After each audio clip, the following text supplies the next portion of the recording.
starts in 10, 9, 8, 7, 6, 5, 4, 3, 2, 1, go.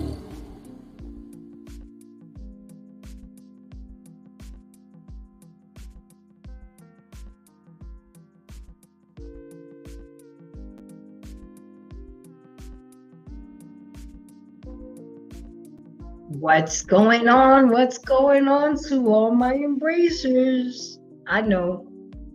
I said, what's Embrace the Grace doing out here on a Tuesday? Well, that's because Grace Embraces is collaborating and working with other awesome podcasters. I got my colleague, Unfiltered Polo Blue. He's wrapping things up right now on his Instagram hour. He does an hour on Instagram, and then he comes over here to YouTube, and we take it from here. And we're going to be here every Tuesday night, 10 p.m. Eastern time. I'm just here to support him. I'm here to do whatever needs to be done to make sure that my boy gets where he wants to get, because at the end of the day, we have very like mindsets. We have very similar goals, and we trying to reach, educate, show people how to become better versions of ourselves. So with that being said, he will be here shortly.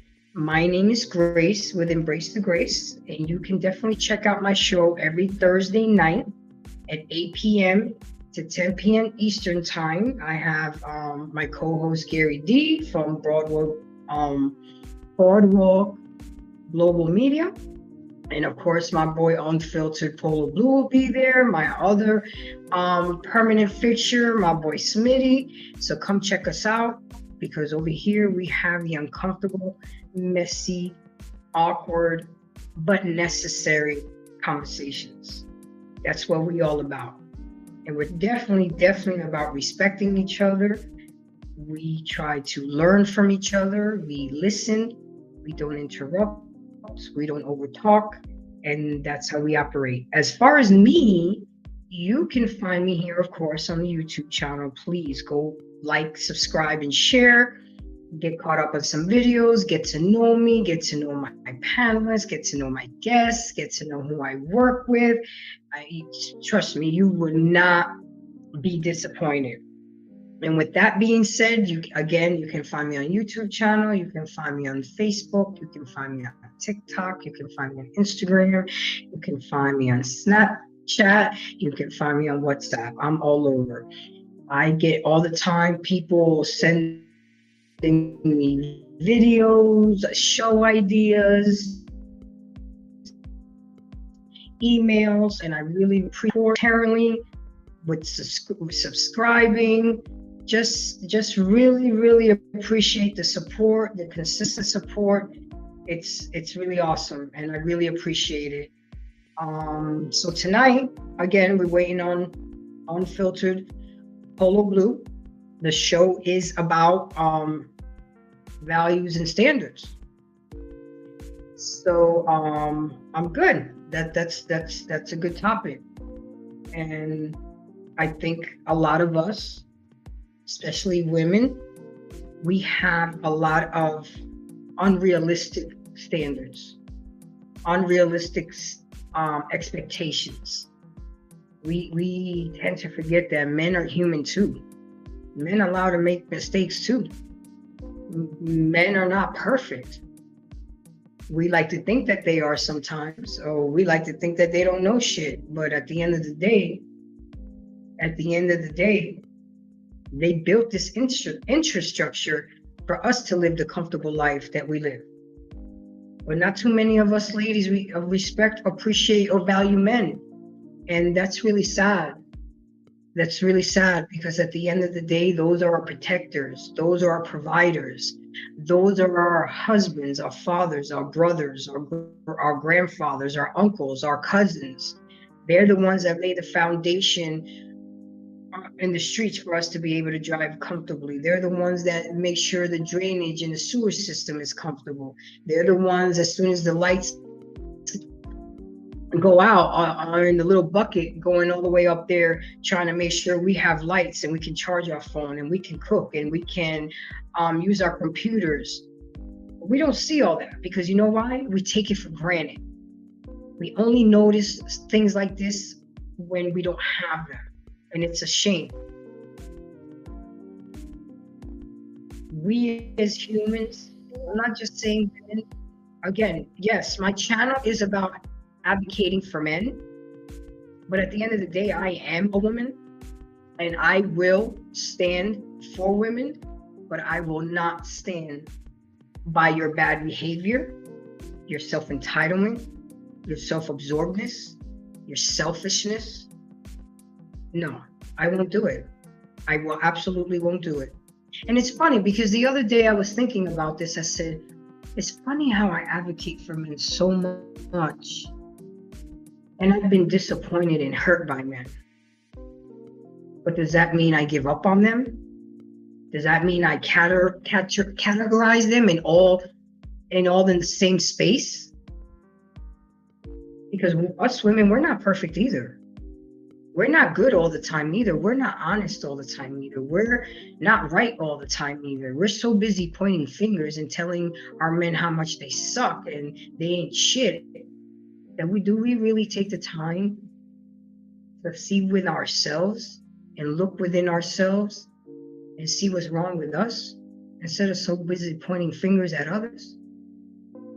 Like I've seen young girls, they'll curse the hell out they men in public.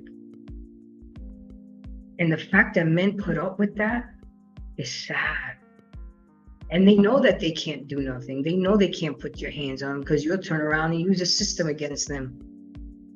We gotta stop doing that. We really do. We have all these high expectations and standards for a man, but what about you? You want a man to bring to the table this, that, 2/3 of this, 5/10 of that. But what are you bringing to the table? Do you think vagina is enough? You think that's enough to bring to a man? You don't want to cook. You don't want to clean. You don't want to take care of the kids. A lot of us want to drop them off at grandma's house or babysitters.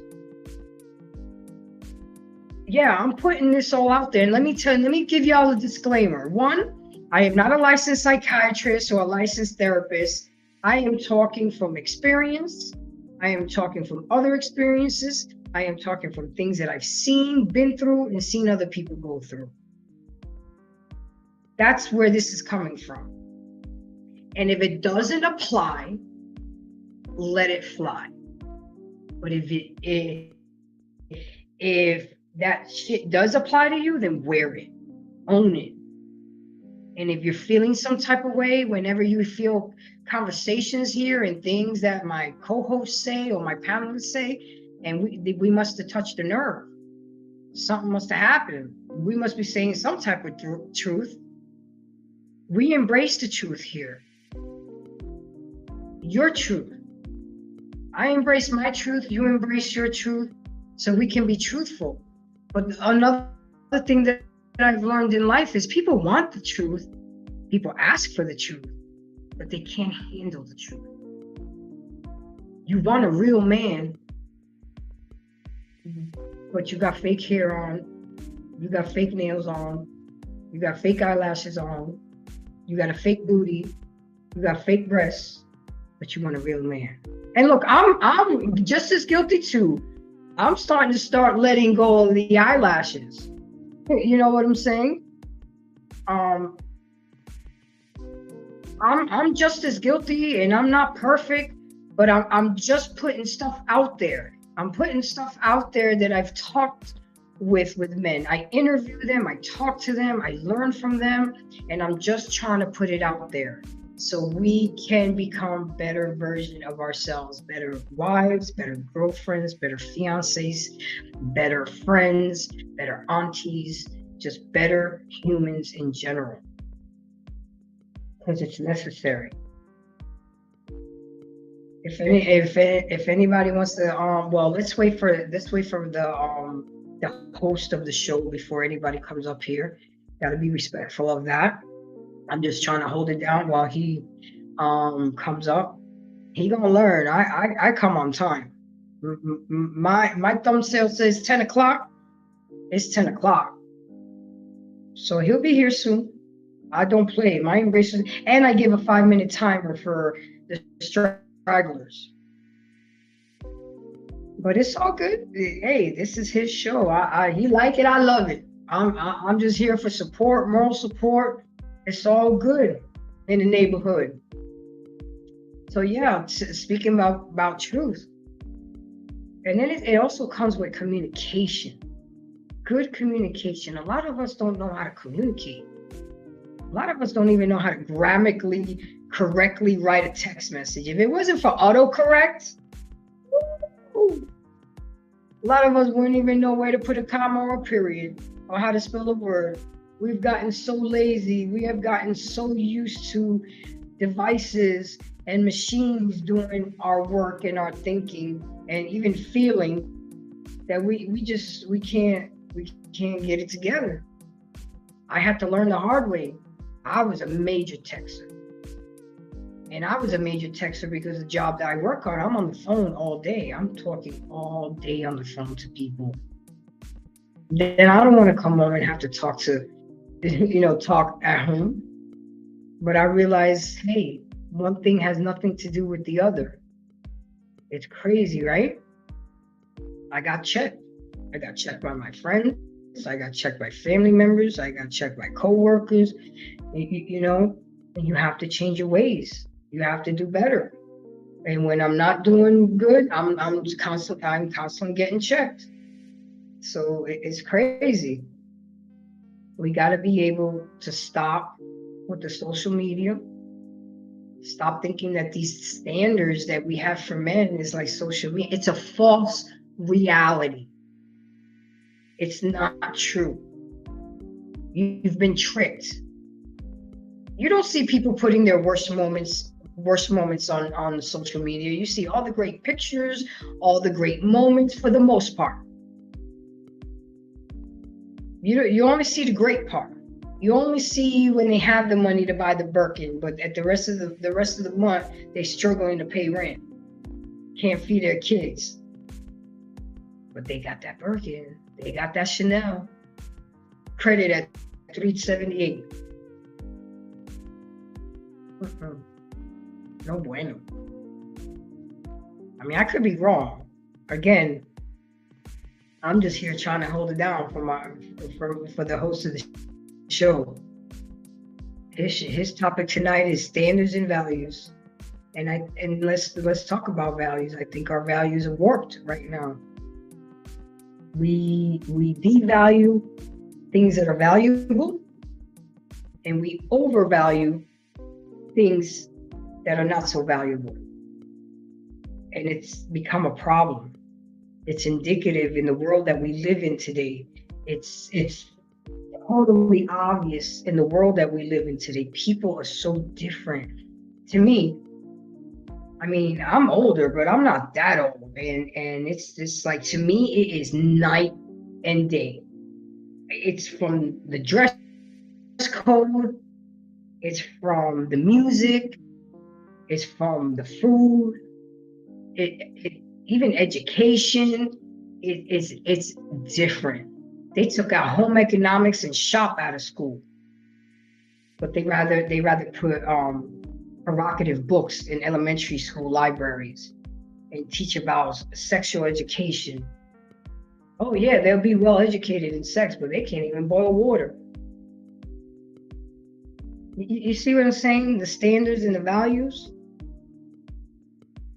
We got to do better. Got to do better. Definitely got to do better. Still waiting. He's coming. Let me see if he's still on Instagram.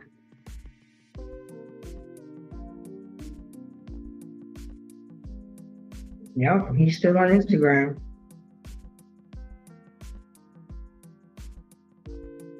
He'll be here soon. We see him on Instagram right now. Y'all go get him. Tell him and Embrace the Grace is waiting on him to come to his YouTube channel that was scheduled for 10 o'clock.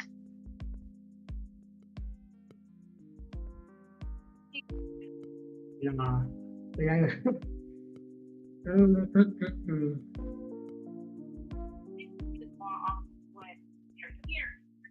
But so let's keep going. I'm gonna ask, because I'm one to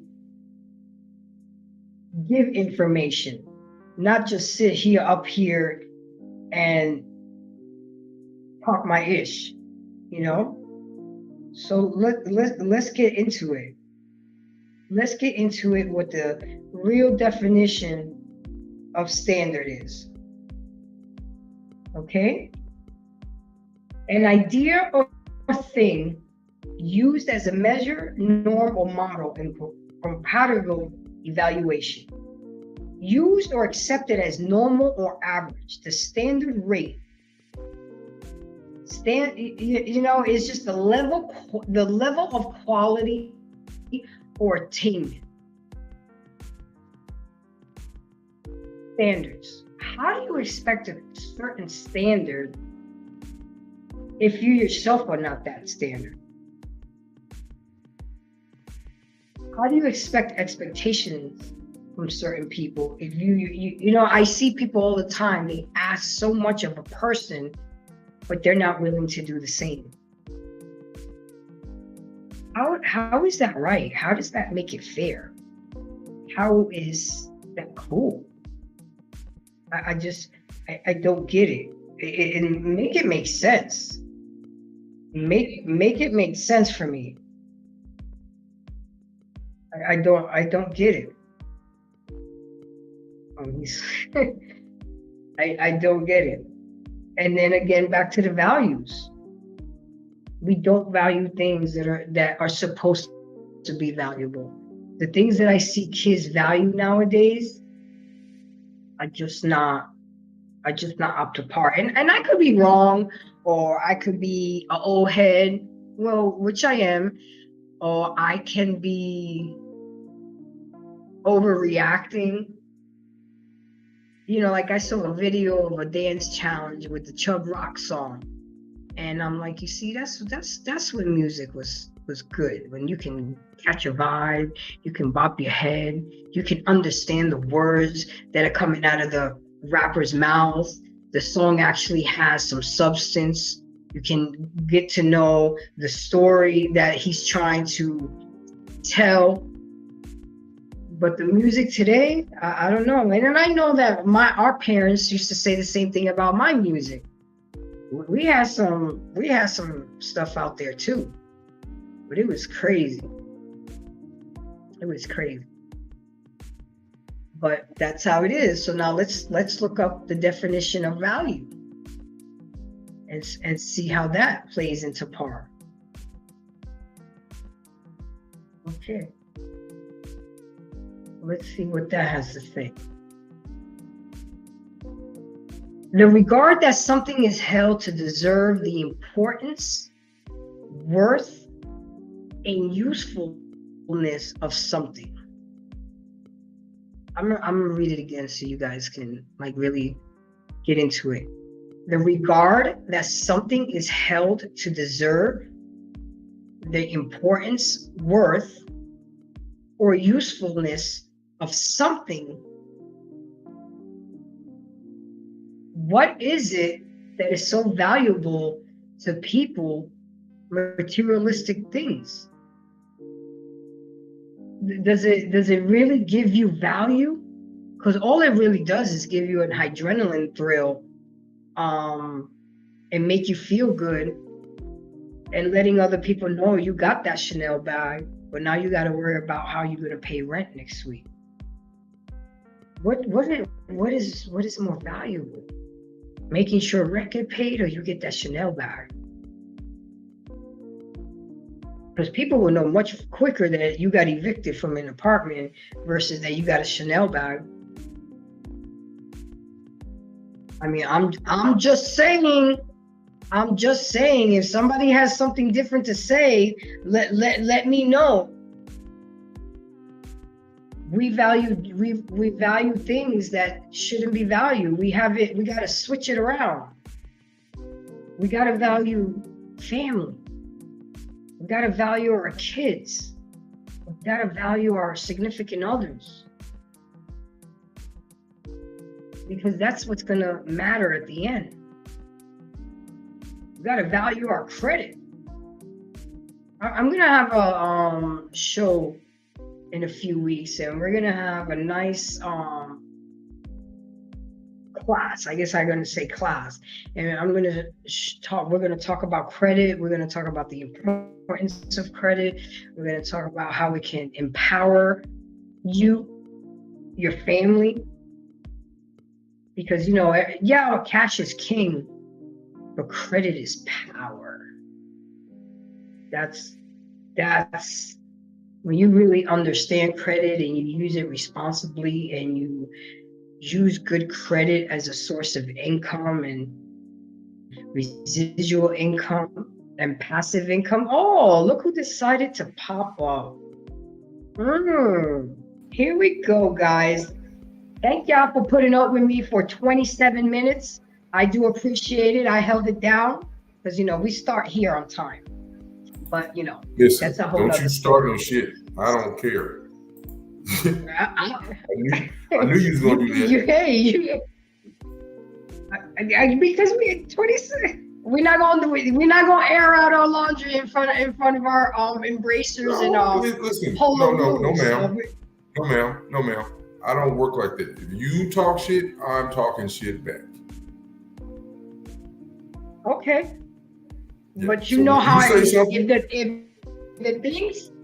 the thing says 10 p.m., our subscribers and our audiences are expecting us to be here at 10 p.m., not at 10:27, because we will lose audiences. We will lose subscribers. Oh, they don't take it seriously. They late. I mean, I just need you to feel me on that. I really do. How do you feel when your employees show up late? Right, but if my people are 30 people in my room. Here we go, guys. Let's go. If 30 people are in the room listening to me, then are they really over here?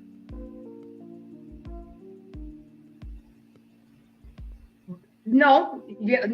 But if you're trying to build something on YouTube and you've already committed to 10 o'clock on YouTube, you set the expectation and say, hey guys, I am going to be moving over on YouTube at 10 p.m.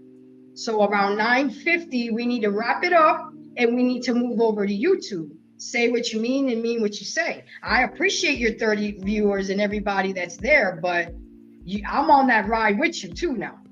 You know what I'm saying? Yeah. I'm representing you, you're representing me. Bring them over to YouTube. Those 30 people in that conversation, we move over to YouTube. Why? Because we said 10 p.m. Eastern time. How would you feel if a movie started at 10:27 and you got there at 10 o'clock? If I knew where he was, if I knew where she was, if I knew where they were and I knew what they were doing, Well, now, if I didn't know what they were doing and they're just randomly late, but if I knew where they were and what they were doing, I can't be like, oh, I wonder where they're at. Oh, I know exactly where he is. Guys, we're moving over to YouTube. We have a show at 10 p.m. on the YouTube channel. Just like we did on Sunday. Didn't everybody move over to YouTube? Didn't I just, guys, I'm going to YouTube. See you later. 5:30. The show was scheduled for 4:30. I'm just saying, I want everybody to put in one in the chat if I'm right. Let's see what our people say. But anyway, since you are the host of this show, I need you to introduce yourself. Tell people who you are so they can find you whether you're on time or late. So yeah. So if that's going to be the case, I'm really simple. If that's the case, then this won't happen again. I can tell you that. Also, you're saying you won't be late anymore.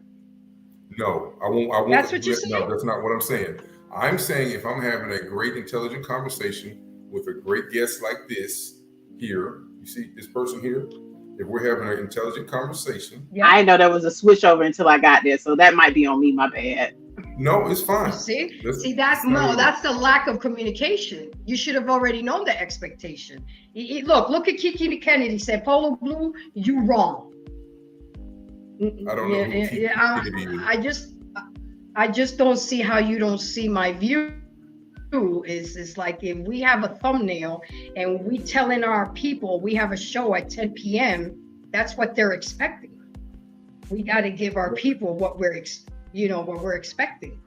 No. I'm sorry. But We're not on the same page. if you want to, it's not that I don't understand what you are saying about time value. What I'm saying is unacceptable for you to talk shit about me, knowing where I was. That's the issue that I have. I will talk because I told if you watch the video, I didn't talk shit about you at all. I was saying, guys, he's on Instagram wrapping things up. I'm here holding it down. I never talked shit about you. If you watch the monologue, you'll see that I didn't talk shit about you. That's you now assuming and jumping into conclusions, sir. But that's okay. When you watch the video, you'll see it. So can we move on to the show now? I'm like you. I'm gonna act like I'm from the Bronx or something. I'm gonna hold this grudge. I'm gonna ride this thing all the way. Why do people always want to throw in New York and why people always want to throw New York or mask it? This has nothing to do with that. Okay, I'll take the deflection. Let's go. Let's start. Holly, where are you We're on from? CPT time. Let's go. I live down in Fort Lauderdale, but I'm actually originally from Tallahassee in Florida. Okay, so Florida. Okay, cool. I get it. All right, so listen, I'm just gonna jump in to where we were. I gotta get me a new camera. I got a nice laptop. It's touchscreen and all this stuff, but my camera between that and my iPhone is so different. I hate this view. I don't like it at all. But anyway, so we were talking about. Listen, your analogy for Samuel L. Jackson. Let me say, I get it. I just don't like that one because, like I said, he is the GOAT of black actors. Like, there's no higher awarded, no more money made, no more films. Like, even when we thought that Morgan Freeman was doing well, Samuel L. Jackson's filmography and voiceovers and everything that he's done is so far, he's like Josh Gibson when it comes to he's the guy. But I get what you're saying. You're going to do things on your timeline based on how you feel and what's important to you. I get that. Yeah. So what do you say to women who are over 40 who are not necessarily as free with their time? They're like, they feel the pressure of, I need to go ahead and lock somebody down. I need to figure it out before it gets too far in the weeds at 50 or whatever the case. I think the number one thing before they even start feeling that pressure, you gotta, in my opinion, I think you have to clearly define what it is you want, clearly defining your why, as well as knowing who you are in this current space and time. Because I think oftentimes I think there are people out there that will feel like they're off to the races, but then they don't understand their why. They don't even understand what they're looking for. They just looking for a warm body, a warm body to love and hug and give Christmas gifts to and stuff like that. So I think first and foremost, it ain't just necessarily women, but just people of a certain age that are still single. I think you need to understand your why. What is it that you're looking for? These attributes that your standards, why are these your standards? Are they rooted in your values? And once you figure that out, now you can determine like, hey, okay, now I got this figured out. I got a game plan. I got a vision, off to the races. I think that's the biggest thing. But sometimes we don't even give ourselves that grace to even figure out what it is we truly want. Hey, Grace, how are you? Because he did not introduce us. How are you? How are you tonight, darling? I know, but I'm the rude one. I'm Grace from Embrace the Grace, Miss Holly. Nice to meet you, my dear. Likewise, and I'm here on YouTube too at Over 40 Podcast, but the official title of the channel is This Over 40 Life. So it's a pleasure to meet you. Okay. Yeah. Sorry about that. I fit the profile on 48. So. Okay, so what would you say to women, Holly? What would you say to women who, because you mentioned earlier, you have done the work and or doing the work to be mentally prepared to have this free space to bring somebody in. What about those women who don't do the work? They're not, I'm saying it loosely, getting counseling. They're not, they like what you said, they want a warm body. They feel like, um, for lack of better terms, I gotta have somebody. There's those women who don't take breaks between men and they just like, all right, next, come on. I think there is an inherent emotional danger to that. Not understanding what, clearly defining what it is you want. Like, I'll go back to the example that I mentioned, or not. Actually, I have an anecdote story about it. So, I had a friend of mine. You know, she was an avid fan of The List, and anybody that's a single woman of a certain age, they used to tell us to write a list, write it down, know what exactly what you want in your future partner or whatever. And she had her list, and on that list, she was very adamant that this person had to be an entrepreneur, had to be successful, had to make a certain dollar amount, as we have talked about in the past. She got all of that. But what she didn't get is someone that was emotionally available. What she did not get was someone that had what she did get was someone who had a substance abuse problem. What she did get was someone that had unresolved issues with their, not even an ex-wife. They were still married. They were separated. So that's why I say you have to be mindful of those things that you're asking for, because you'll get them. But if you're not trying to manifest those things from a place of who you truly are, and from a place where you are completely, you have more of a higher level of self-awareness and self-reflection, you're going to get exactly what you put out, but it ain't going to be what you really want. So I think that's the number one thing right there, is really pumping the brakes a little bit, just a little bit. I ain't say go to a full stop, but truly do a self inventory of who you are, what it is you want, reflecting on those past experiences. I don't want to call them mistakes, because they all go towards growth. So I think that's the number one thing. If that requires you to get into therapy, which I'm a firm advocate of, because therapy allows us to understand things that might not be going right based upon past history, and being able to unlock that. Hell, if you need to get a life coach helps us in the present to build that foundation for our future. So if you need to go and do those things, do it. If that means go on a spiritual detox, look what are your religious beliefs? What do you need to do for yourself physically? What do you need to do for yourself emotionally? If you really want to understand what it is to do the work, look at those elements that makes up you as an entire person, and see where those deficiencies are.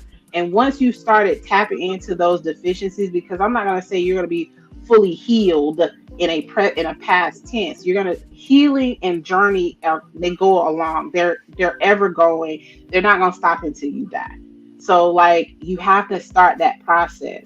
And when you start that process, then, and you've done all this work and this self-reflection, I guarantee you your outlook on what it is you want, and that next person that comes around, it will completely do a 180.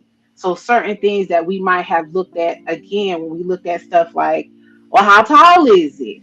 That shit ain't gonna matter. I don't know if y'all cuss on now, y'all pay, but that stuff's not gonna matter anymore when you realize, oh, well, the reason why I was looking for someone that was over 6 foot is because that's an example of security. That I feel safe. He feels like a shelter.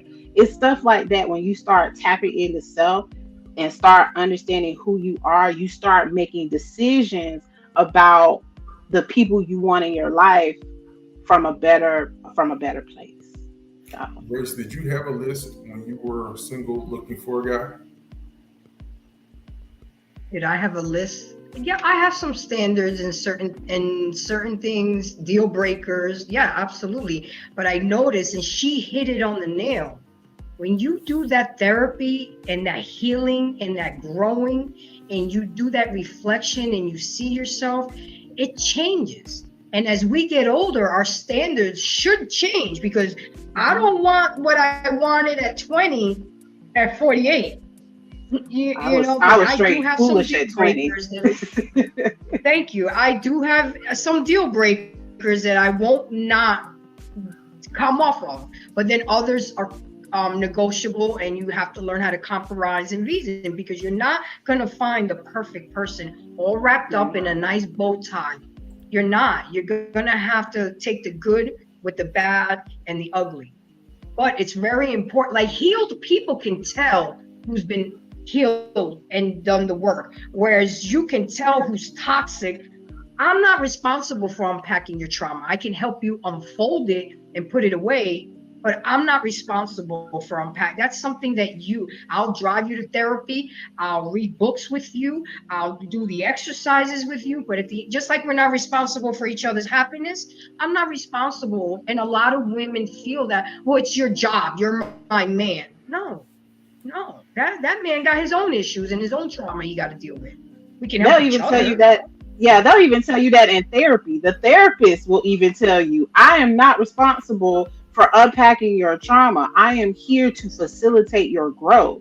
Well, that's what my therapist told me. I don't know about anybody else, but literally, when you think And about teach it, us different coping skills. exactly, you're responsible for even going through therapy. You're responsible for unpacking that trauma, and it hurts. I think that's one thing that I think sometimes when people's like, well, I'm gonna go to therapy, and they don't, that that shit hurts when you're unpacking all that stuff, and you're pulling, and you're understanding, you're making the connection of, oh, this is why I make these decisions about men, is because it's coming from this space, and this is a result of that is a painful experience. And I think when people say, oh, well, I'm doing the work, no, baby, you're not doing the work, because you're still making the same No. mistakes when it comes to the people that you choose to engage in, when it comes to relationships. So when you are starting to hit an apex in your growth, when the shit really starts hurting, because you're literally tearing off layers and layers and layers of clothing to get completely naked with yourself. And So what do y'all vulnerable. say to And men vulnerable. who don't go to therapy? Say that one more time. What do you say to men who don't go to therapy? I say the same thing that I would say to a woman.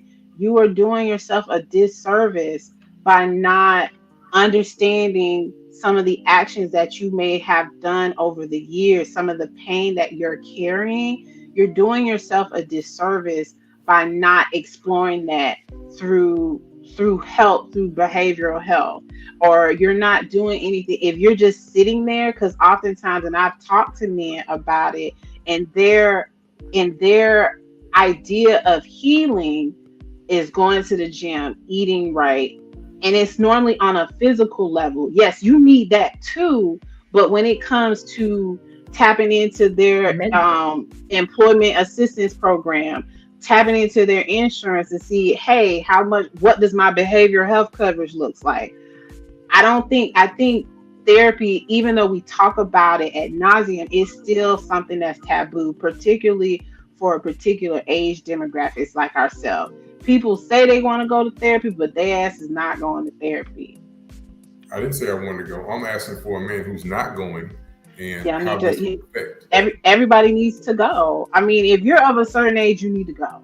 That's my perspective.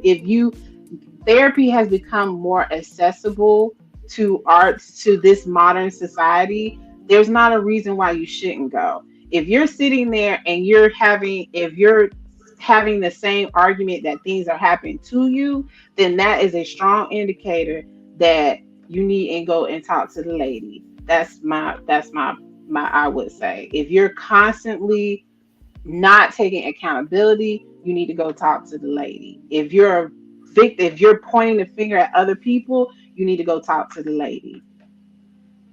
That's how you know when it's It's so time for you to go to liberating. therapy.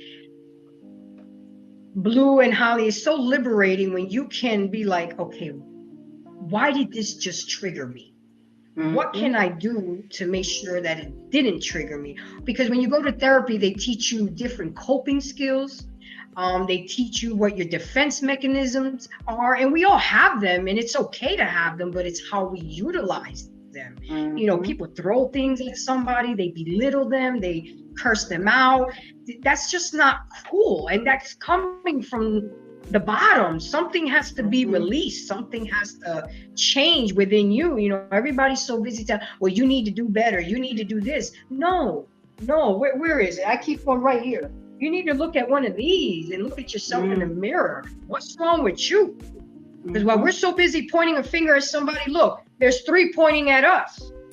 Like, I'm about to start journaling. Everybody tells me start journaling.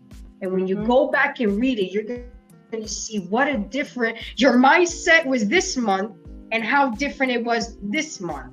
And I blew it off a lot. But I went on Amazon, got me a beautiful journal, and August 1st, I am going to start journaling because I'm trying to stop other things. So I'm trying to fill the negative and fill it up with positive, because you can't stop doing something and not replace it with something positive. So Holly, you hit it right on the point. Blue, it's important because we're warped. Our values, our standards are warped. You want the ready-made man. You want a man to buy you a Birkin. You want this, you want that, but what you got? I was talking about that before you guys came in.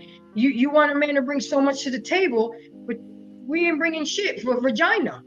That's not enough anymore for men. Men are waking up and being like, that's the one thing most is walking around in this world. Grace, I take it one step further. I personally, this is my opinion. But I personally believe some of those things that you hear people what they want, I don't even think they know what it is they really want. I just think it's stuff that you see on social media and that you hear that you should want. Like, you should want this type of person. It's a false sense of reality. Yes, it's a false sense of reality, because, like, again, I'm like, I don't really think you know what it is to deal with this type of woman or this type of man. It just sounds great because that's what that false sense of reality is telling you what you should have. But that goes back to actually tapping into self, taking like several mirrors, use a compact, use a floor to wall sealer, do whatever you need to do to kind of figure out, hey, is this what I really want? I know I had that aha moment for myself when I was about to get married, and I didn't even like the dude that I was with. Like, I didn't find him physically attractive. I'm like, what? I just, you know why? Because I was in this rush to get married. And I was like, well, he'll do. And I'm just like, I brought on all this unnecessary trauma just because I thought that I should be married before I was 40. And I was 35. And I took myself through all that foolishness. And because I was trying to meet a deadline. Yeah, a timeline. Mm-hmm. And come to find out, I was just like, ew. Like, I was moving out. I'm like, what in the hell was I thinking about? Now, I don't like to call people ugly. I just say I wasn't attracted to them. But like, I was really looking like, wow, I was actually about to marry him. Like, I got depressed because I'm like, was I that far removed from my sense of self? Yes, I was that far removed that I was ready to just settle with someone who was like, I'll marry you. And that's why I say you have to do the work to avoid. Did you marry him? That. No, I did not. Oh, no, I didn't. You didn't hear the disqualification in her voice?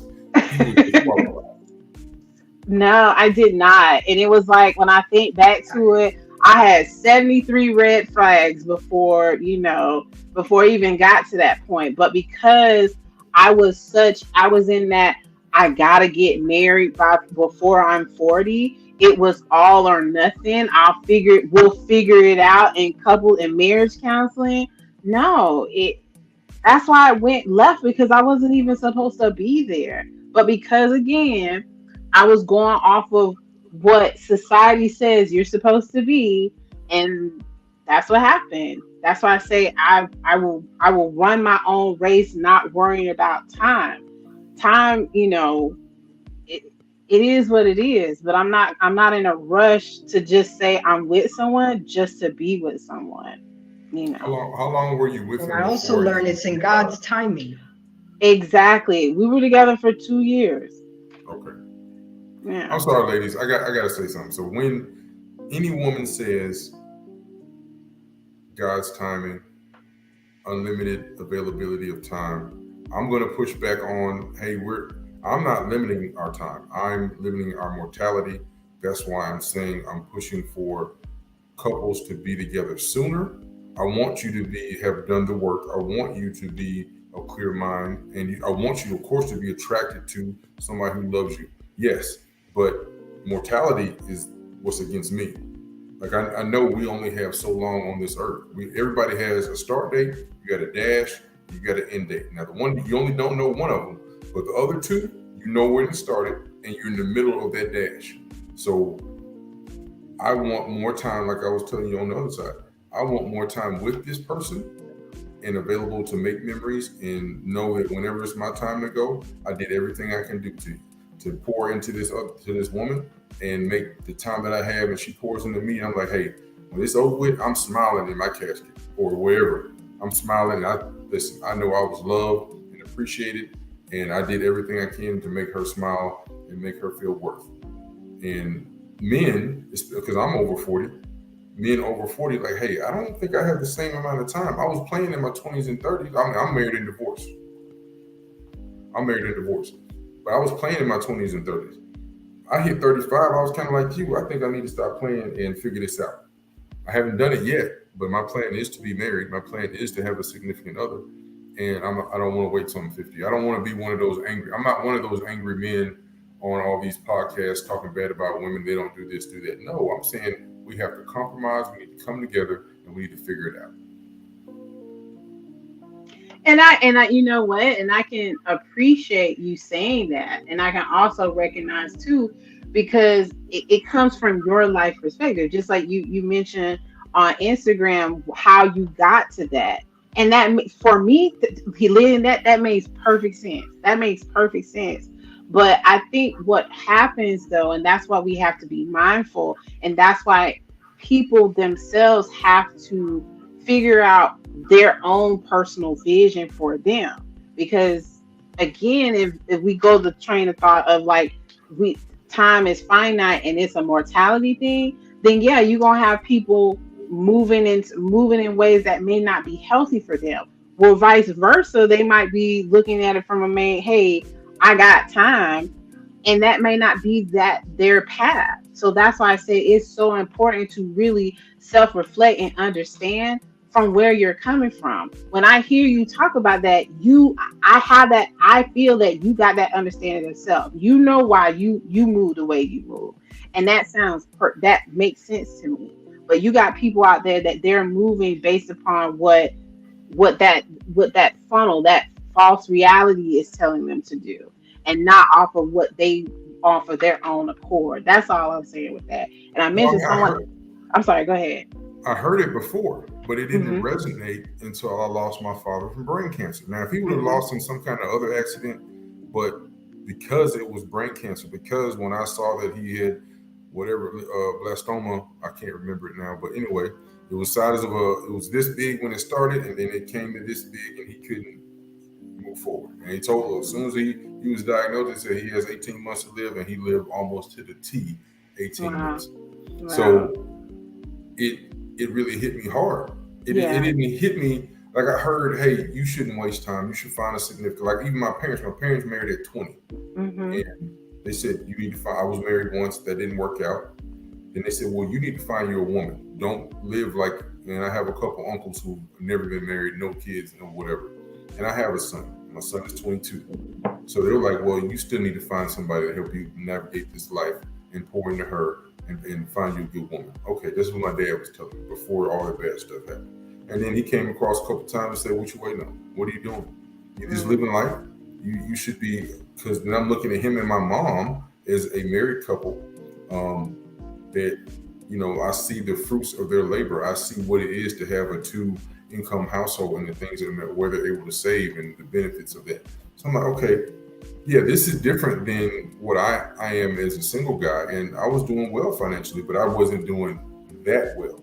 Right. So I was like, okay, well, I'm not going to marry somebody for the finances, but I do want somebody to say, hey, how you doing today? How was work? I love you. Mm-hmm. So I'm like, Right. okay, I want that. That's the part, and I want it to be genuine. I want it to be sincere. That's the part that after traveling for so long, because I've been divorced 12, 13 years. That's the part that I want. I want somebody to want me and want me the best for me. Not the Mm-hmm. financial part. That's going to come. That's easy. The Right. love, the I'm important to somebody. Hey, where you at? I haven't seen you in 5 hours. Everything okay? That's more important. Mm-hmm. That's because like when my mom was like, man, where your daddy at? And then oh, he's blah blah blah. And this was when I was a kid, or he's supposed to be back. Oh, I know he went hunting, or he went fishing, or whatever the case. Mm-hmm. So it was, and then with me and my ex-wife, we only lasted 3.5 years, and it took us Mm-hmm. 6, 7 months to get a divorce. So that's why I say 4 years, because it was about the house, and we were done, Yeah. but it Yeah. still was whatever. Holly, somebody asked, did you want to have kids in the future? No, no. I've never been one of those people. I've never been one of the women that were like, I really want to have kids.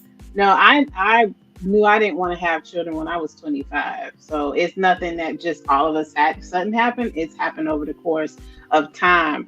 And any person that I've dated, we were aligned. So, like for example, my ex fiance, we both didn't want to have kids. And I've dated men where either they already have had children and they okay with the ones they got, or two, they didn't want to have kids anyways, or three, they couldn't have kids. So I've always typically aligned myself with people where children were not a factor in the decisions that they made in terms of finding someone to share their life with. No, listen, that makes a lot of things make sense. If kids are not on the table, then your time is your time. Now you're trying to find the right person for you that's going to love you, that's going to protect, provide for you, that Right. will die for you, and want the best life for you. Will say, because I know you don't agree with the traditional moniker, but a Hmm. traditional man, if things aren't right in the household financially, then he goes and gets a part-time job. He will do the extra sacrifice for the family, you, the wife, to make sure that everything is okay. Make sure everything adds up. Make sure that you're in the house, in the car that you desire, to reasonable standards based on what his income, your income is. If you fall short, it's up to him as the man to make sure it gets right or fixed. Not saying that you can't help, but he's supposed to lead in front and go fix these things to the best of his ability. Now, if he still can't, there's nothing wrong for you to either push him or say, baby, I'm right beside you. But Oh no, I don't disagree with that. I guess maybe it's the verbiage that we're using, because that person that you're talking about, that's my daddy. That's what I've known from, my parents have been married for 43 years. And when they tell stories from when they first got married, that's exactly what he did. He was, I grew up in a military family. He was in the army. And guess what? As a young enlisted person, he wasn't making all that amount of money in 1979, 1980. So what he had to do, he had to go bag groceries. So he was the one that, made it work. Even to this very day, my dad is now 69, and he still carries that he still, oh, we ain't got this going. All right, cool. Oh, your mama wanted a Tesla. Boom, we got it. I made sure that we had to.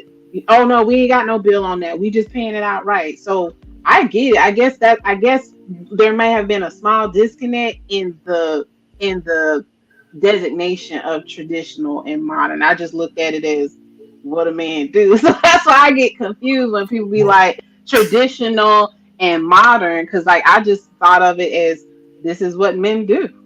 but no, so okay, I can't I can't succumb to that, because Mhm. there are two different, well, there's multiple types of men, but I Mhm. simplified into two, because there's men who are not going to do that. There's men who are not going to lead from the front. They're going to say, hey, Mhm. man, this bill's short, baby. What you got on it? And they're not going to Uh, voluntarily go out and go get an extra job. They're okay. not going to go get another part-time job. They're not going to pull from their savings. They're gonna be like, so the furnace went out or the AC went out. It's 2,500. You got your 1,250, and that's Listen. that. And I hear men say that. I hear men say Mhm. that this is the life they want. They want a partner to help with their mortgage, to share sex with, and that's it. They're not leading. They're not wanting her to lead. They want everything on the table. They want it 50-50. And that's why I designate the difference, because when I was shocked and appalled when I heard that. I was like, you tissue paper ass, blah blah blah. In that case, then I understand the identifier. So thank you for clarifying that for me. Okay. Now I wouldn't. The thing is that women. Oh, sorry. Go ahead. No, go ahead. We on the same page, so we good. No, go Yeah. ahead. Women have been trying to fight for equality and want to be like men and do things that men do. Now the men are giving them exactly what they want. That's feminism. You want to be equal. You want to make money. You want to pay bills. But at the same time, they hollering you're a strong, independent woman. So a lot of men are saying we're going to allow you to be that strong, independent woman. That's where that thought process comes, because I have spoken to men in that age group. They fight, they act like men. They want to be masculine. They want to make money. They want to pay bills. They want to run the household. So we're going to treat them accordingly. And that's where those type of men come from. It doesn't make it right, but you got a woman hollering she's strong and independent, but you still want her to pay your bills and take her to dinner. So which one is it? I'm confused. You know? Oh, no, I'm not. I ain't never called myself a feminist. I mean, that's a whole nother topic for a whole nother day. But yeah, I definitely understand where you're coming from with that.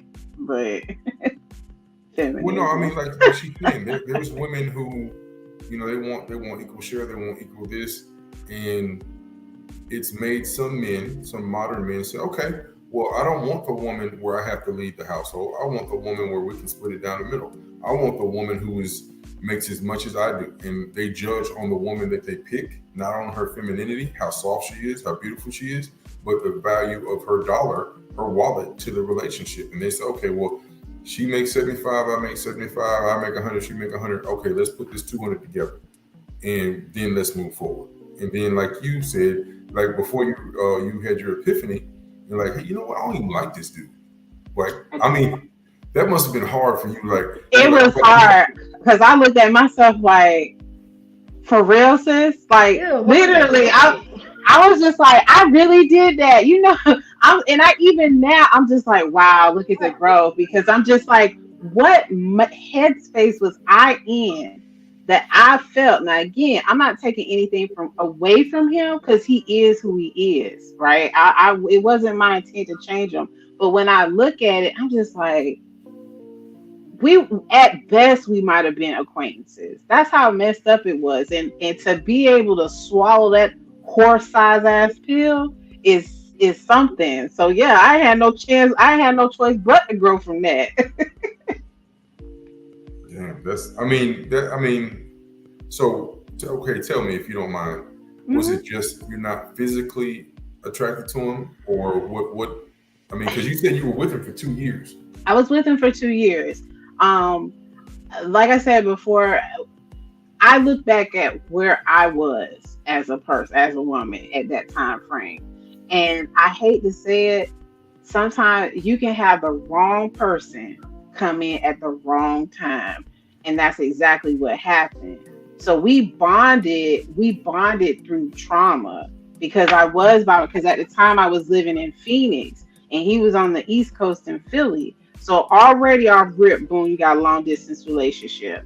You got two people that's trying to meet in the middle, different sides of the country. So already I'm feeling vulnerable being by myself. I don't know anybody in Phoenix. I'm just trying to figure life out. And then you got this person that's coming along, and he's hitting every button that's right. And while he's hitting every button that's catering to my heart, I'm missing every flag. I'm missing every flag that's being thrown on the plate. You got women that you don't know hitting you up on Facebook. He's still connecting with an ex. He ain't got this. He ain't got that. So flags was just like this. Like, it was just like, I don't know if it was a football game. I thought you just said he wasn't cute. I didn't know there was red flags like. Oh, that was not on top of that. I didn't like when I still remember there were times, especially when it got bad. I was just like, I don't even want you to touch me. But I'm trying to illustrate and paint a picture like that's how bad it was for me internally, that I didn't even know my own self, that I'm just like, well shit, this is just as good as it's gonna get. I might as well buckle up for the damn ride. And then that epiphany moment happened, and I'm just like, no, I'm not doing this. But unfortunately, time had passed by that I had done so much damage. And I think that's the number one thing, that there are women and men that aren't willing and ready to call themselves down on the carpet. When I did that, then that's when things started to lighten up. That's when things started to get easier, when I learned how to calm myself down on the carpet. And that was the biggest one right there. Like, I literally uprooted myself. I'm from Tallahassee, but I was working out in Phoenix, and I literally changed the trajectory of what I was supposed to be doing. I got offers to come back to the East Coast, to Atlanta, to DC, and I went to Philly because that's where he was. I completely uprooted myself for this relationship that went bust. Do I regret it? No, because it was a hard learning experience, but that learning experience got me to this point where you're talking to me right now. So I don't regret it. Do I say I put myself through unnecessary trauma? Absolutely. But I can't go back and erase it. It's become a part of who I am, my story, and how I'm able to share with other people, hoping that they don't do the same shit that I did. So Well, yeah, we most definitely want to listen. I know Grace has been through a couple of things. That's why she's trying to share the gospel and mhm. promote good relationships, promote heal, Yes. and just say, hey, look, it's okay. It's okay to go through some things, and Hmm. then just make better choices going forward. And she's not, I'm gonna let her speak for herself, but she's not on a timeline like you. She's like, hey, look, if it works out and I find this person and that does great, then yes. But she's not on like, man, I gotta find. You know what? She's like, okay, if it don't work out, I'm still gonna embrace the grace. I'm still gonna be Hmm. me. I'm still gonna be this great shining light, and Yep. I'm gonna keep on going. And that, I think that's okay. I'm not saying that, but I'm not saying it's not okay. But certain people need to realize. I always want to give everybody the spectrum of options. Like Hmm. if you're a good person and you don't have a trauma bond and you want positivity from your future partner, then you should explore. But if you still need to heal, if you need to get therapy, you need to do whatever you need to do. And you think that every time that you get in a relationship is going to be toxic and you're the toxic person, then no, you should not most definitely get in a relationship with somebody, because if every time you get in a relationship it always ends and it's a problem, then the common denominator is yourself, not necessarily the other people. Because if they come in and say, hey, I really like you, I'm really concerned, I want to be with you, and then they seem like everything is good, but you keep on finding things that pick apart about them, then it's more Hmm. likely you. And I'm not saying that's not a man or woman thing. That's just a person. That's a That's a human person being. thing. Yeah. Yeah. So, No, you're absolutely right. No, I just, like I said before, I think one thing that would also help for people to be more proactive in self healing, self care, self reflection, self awareness. Um, I like that we're having discussions about going out and seeking that help, that professional help, that wellness help, whatever help is needed for you to be happy, healthy, and whole. But I also see, and I'm not referring to this conversation because I'm glad that we're talking about it and we're talking from it from a positive perspective. But what I've also seen on certain platforms is that when people say, oh, well, you need to heal, it comes off as very derogatory. And I'm just like, well, you saying it in the way you're doing it ain't gonna get them more, give them more inclination to go get that help. So I think collectively, when we talk about it, you just gotta come from a positive perspective, because sometimes people use it and it sounds more like a slur versus help. So oh, I can say that for sure. Somebody told me one time that as a black man from the South, I need to go get therapy. And I'm a black man from Mississippi. Where I'm from, that was not a positive thing to say. That wasn't right. exactly. And I was like, so then I asked the person offline, like, what did you mean by that? Oh, I think all men should get therapy. I was like, well, you can't say that without a pretext. you just can't say that in blanket and say, hey, because I'm not easily triggered, and I don't have a thing that I need that, the issue with my father, that's not a relationship issue. That was, I lost my father. If you, once you hit 25, hey, listen, life is not guaranteed and mortality is real. I lost both grandparents. Also, it's not like, oh my God, I can't believe this and that. Yeah, it couldn't happen to me before. I only have one father. So it didn't hit me the same way. But at the same time, that's not a relationship thing of, like, some men, I really hear it. They just don't like women. They're like, I'm not getting the results I want, or I'm not getting the woman I want. Y'all are trash. There's piss in the pool from the men's side. I'm just going to use y'all for sex and move forward. I never had that feeling. I'm a mama's boy, so I appreciate women. I love on women. And if we don't work out, okay, great. Best of luck to you. And what's up next, or who actually likes me, so I can see if I like you.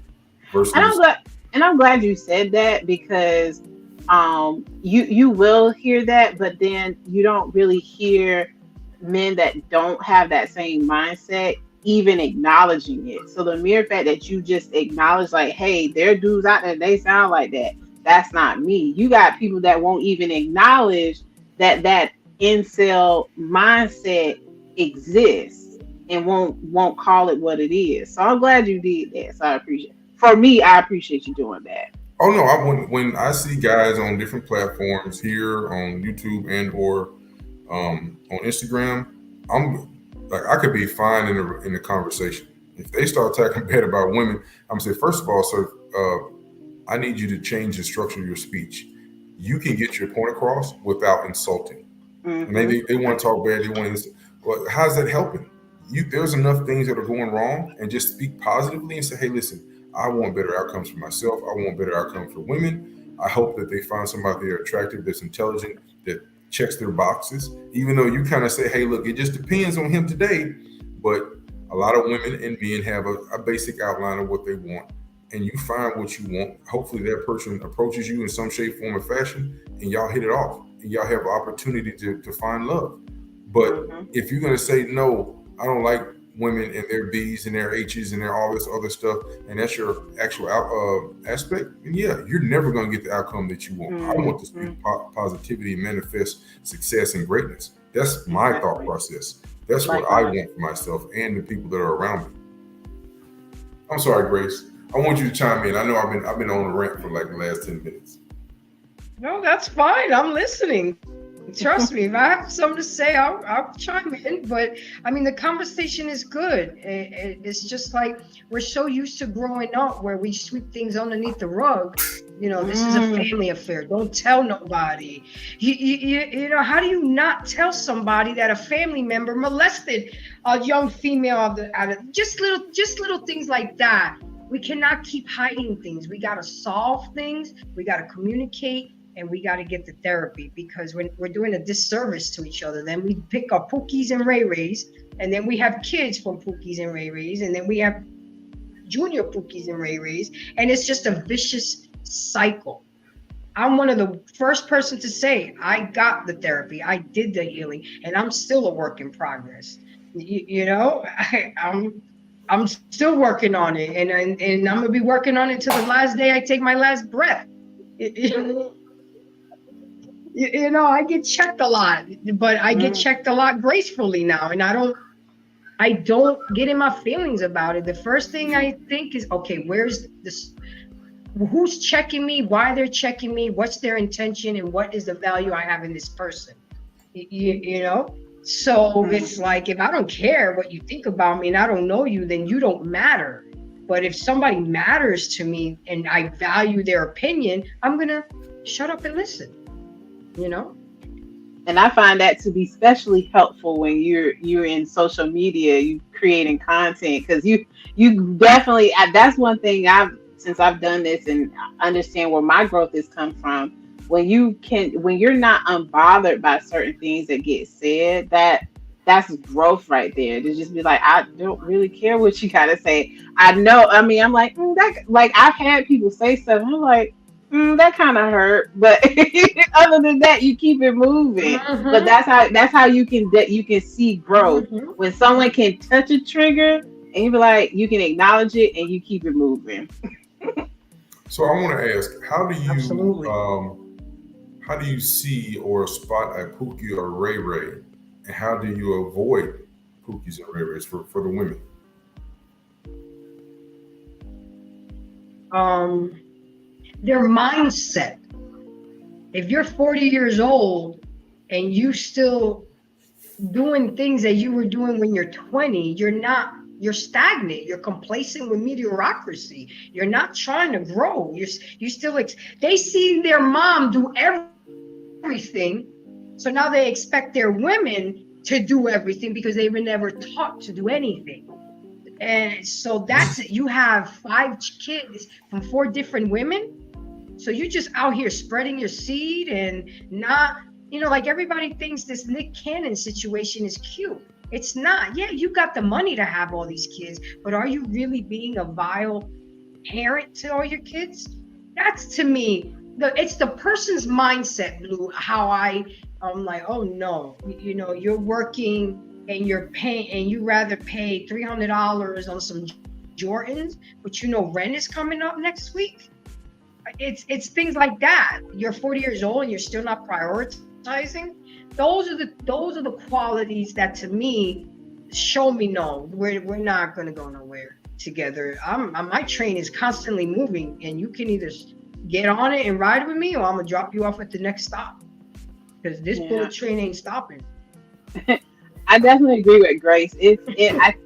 I think when Pookie and Ray Ray surfaced on social media, I think initially it was an aesthetic, but in actuality, like Grace just mentioned, it's an actual mindset.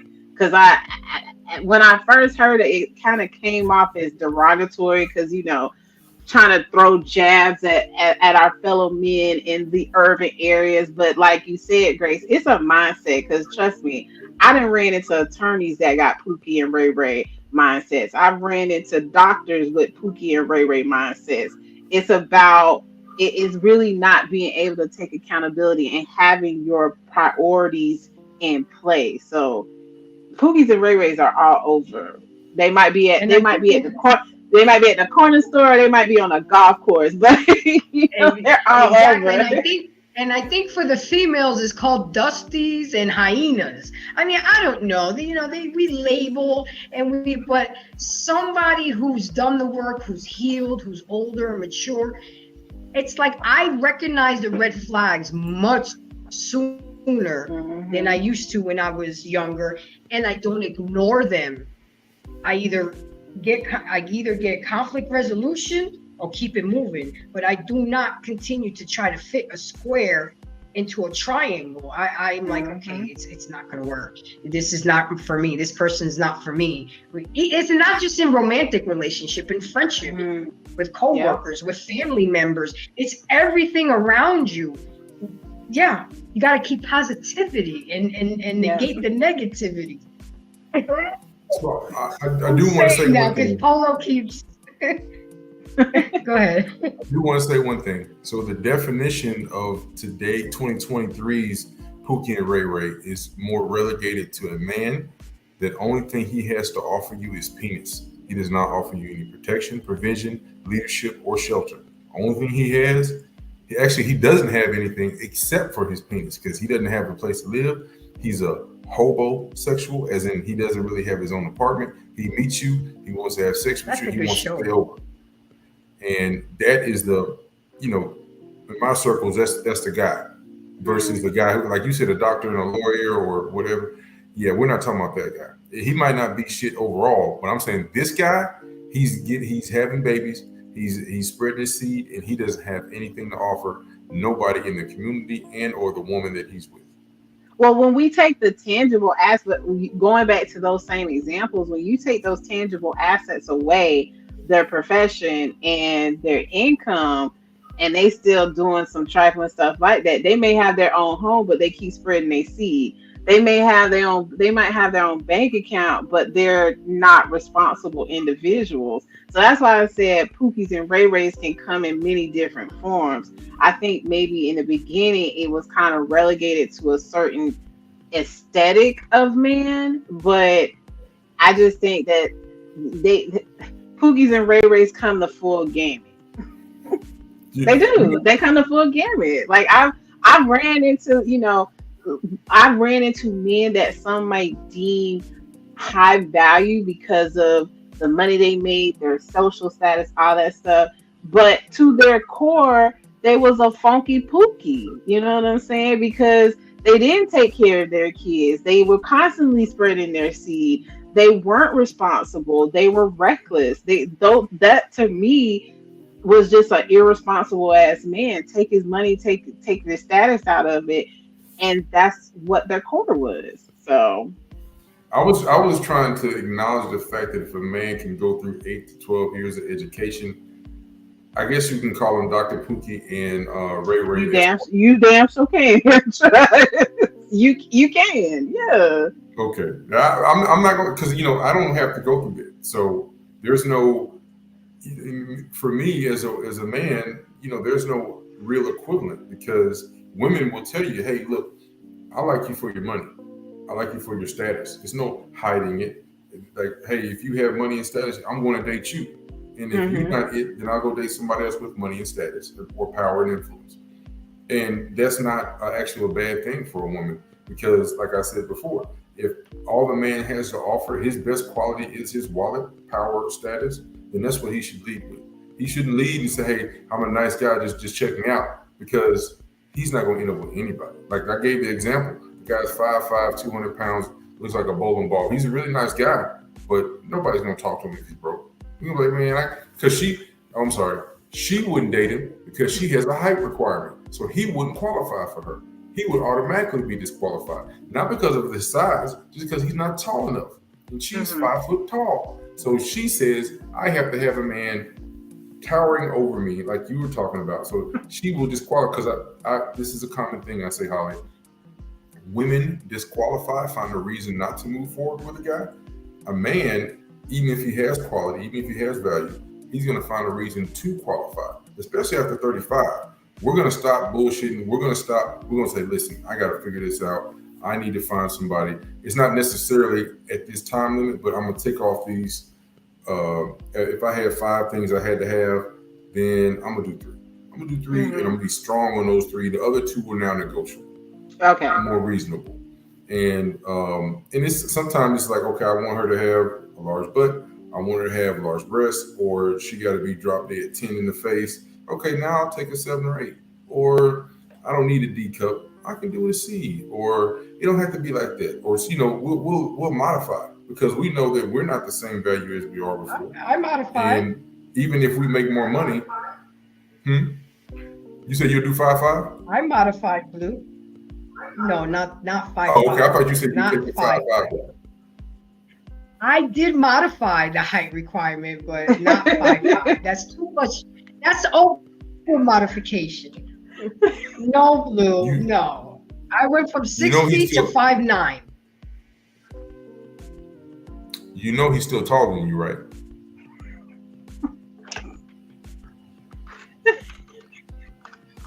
It's a question. Do you know he's still taller than you, right?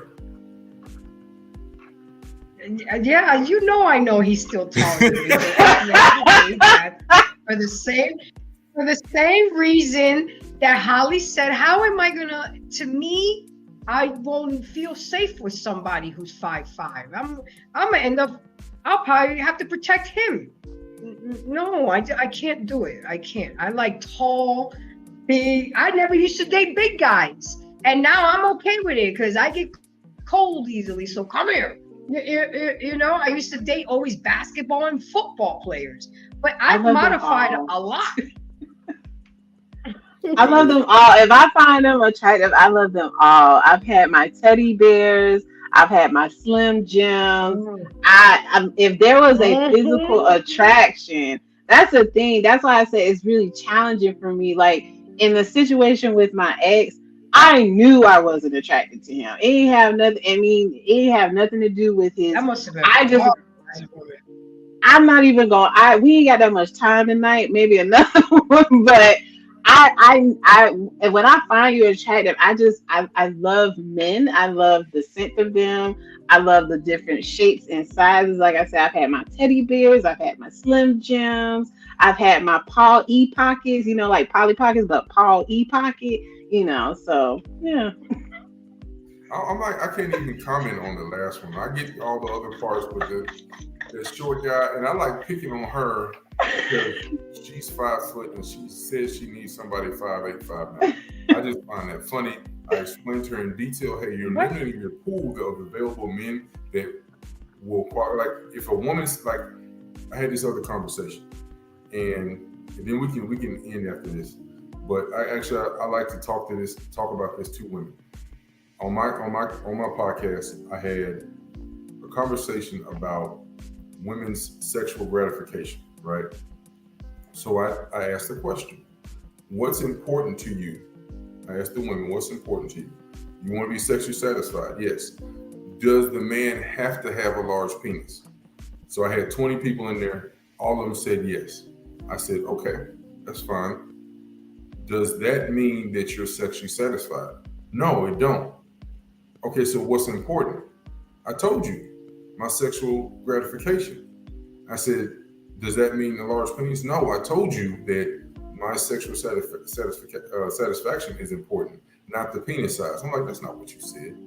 So then we kind of went a little back and forth, and they all said, well, look, me getting my orgasms, me being sexually satisfied is the most important thing. It's nice to have the other part, but it's not the most important part. Me being sexually satisfied and not wondering, all right, when you gonna get done, is not. No, it's being satisfied. That's the most important part. I was like, well, y'all don't say that. Y'all say that you want the large. And they say, well, yeah, I thought it was the same thing. And then that was like 2 or 3. Then another 5 or 6 said, oh, no, sweetheart. This is women talking to women. Oh, no, sweetheart. I want to be satisfied. And, they came with the motion of the ocean. They came with blah, blah, blah. They're like, I don't care about all that. I want to get my stuff off. I want to have my orgasms. And the inches is not going to necessarily make it. And so then I said, okay, well, listen. And this is the wrap up. I said, well, if you as a woman say that you want that large member, and this guy who actually sexually satisfy you does not have that, do you realize that you disqualified him? Just like her saying that she only wants that the 5'5" guy is not good enough for her. And they said, well, I didn't think about it like that.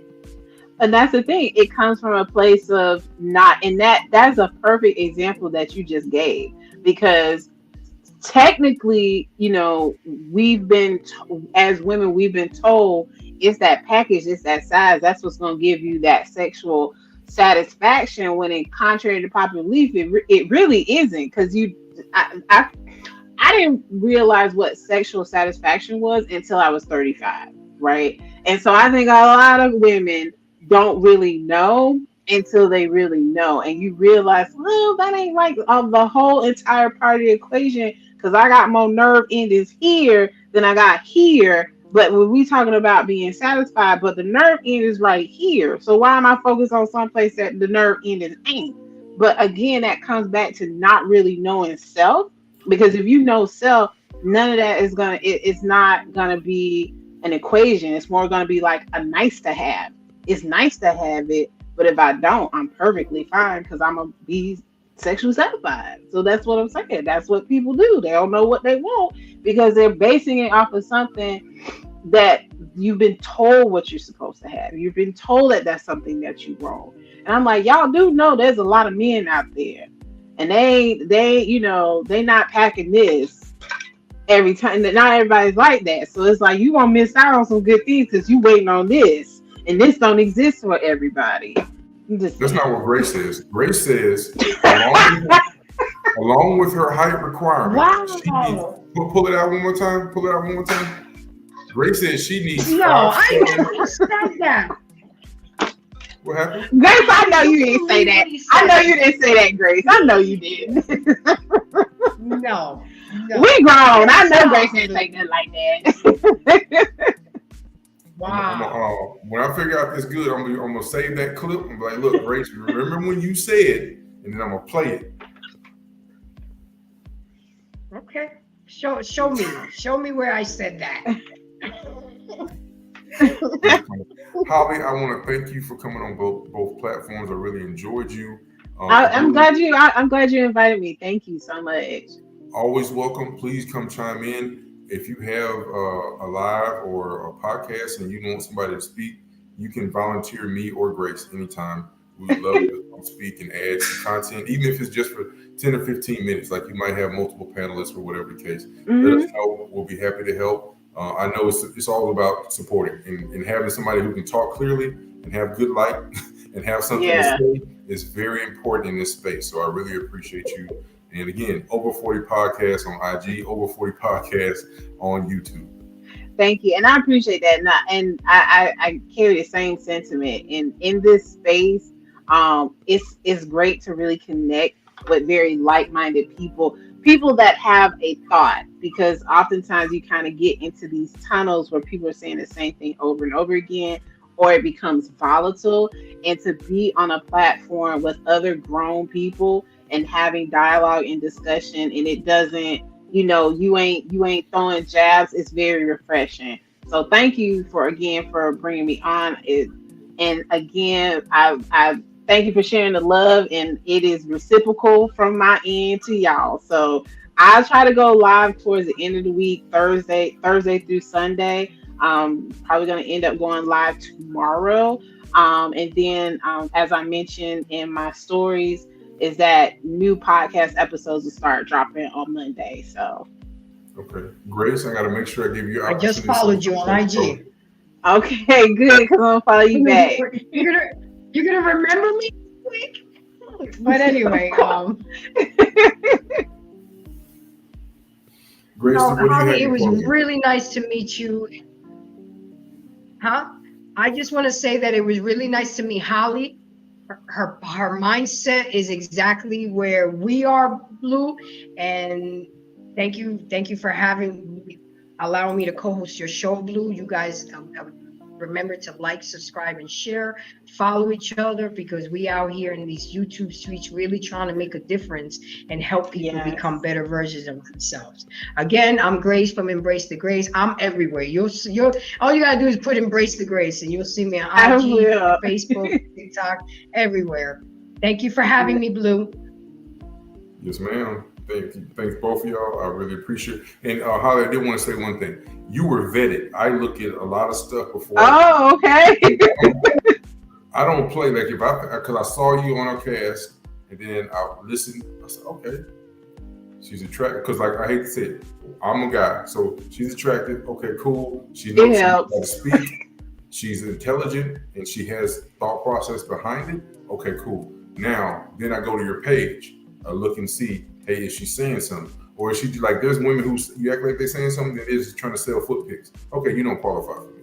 I actually want thoughtful conversation so we can have this going for the next 2-3 years, and we're always sharing content and going back and forth. That's what I'm looking for. I'm looking for lasting, long relationships of intellectuals who want to improve the community on both sides. So yeah, I don't want you to think I was just random. No, you were vetted. Oh no. Hey, thank you for vetting me. Listen, because honestly, that's my platform. I don't, like I said before, I'm very objective.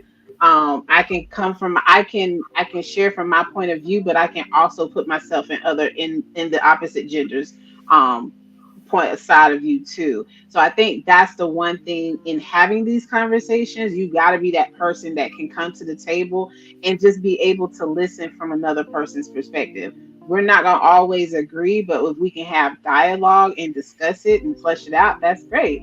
So I'm glad that you came across my page. I'm glad that I had a chance to meet you, Grace. And I'm all about connecting with like-minded people in this space because we got to clean up these streets because they became hell. The pandemic had happened and it became hella toxic overnight. So, and the thing is that it's a wonderful time to be a content creator because these conversations these dialogues, it's not going anywhere. People are watching YouTube now than they do regular television, than they do Netflix. I mean, I know I do, but you know. So like, yeah, I'm all about it. So thank y'all for having me. I really appreciate it. All right, again, appreciate both of y'all. And my slogan is, this is the way. Have a great night. Bye. Have a good one. Take care.